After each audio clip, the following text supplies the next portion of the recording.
How to make a hippo, part 2. Put quite a serious indent.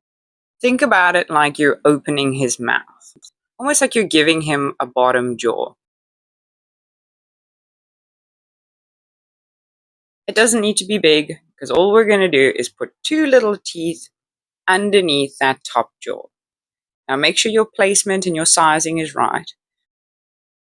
When it's time to attach, we're going to use the score and slip method. This is really easy. It just means scratching the clay with a wet toothbrush. Scratch both pieces of clay that you wish to join and then stick them together.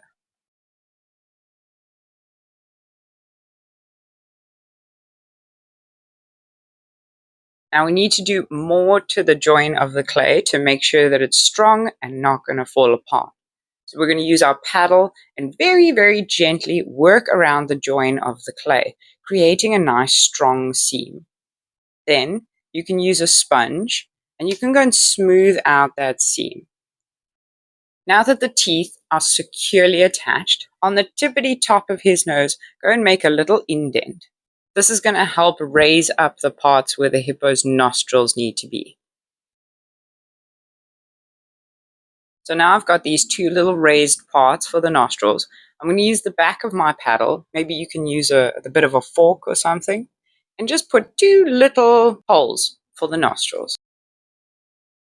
Now it is time to assemble our hippo.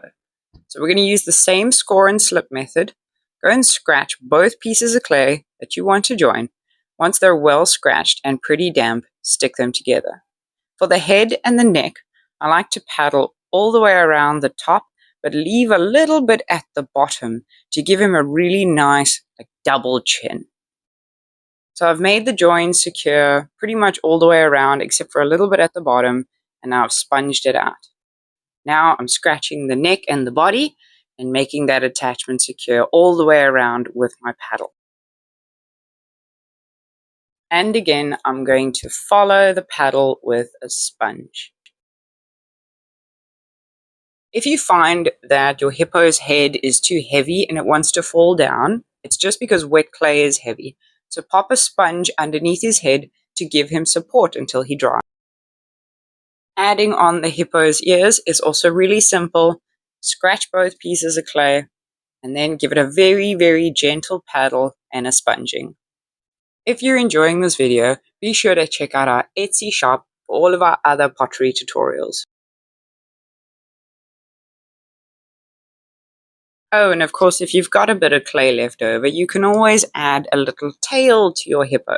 So just smush a tiny bit of clay on there and then give it like a little pinch to sort of perforate the ends, as if it were like little hairs. Thank you so much for joining this pottery tutorial. It's been super fun to make a hippo. If you're wanting to host a pottery night, just send me a message. I'll send you the printable and the full YouTube video. And if you happen to be in the Overberg, you can just pop into the studio and make your hippo right here.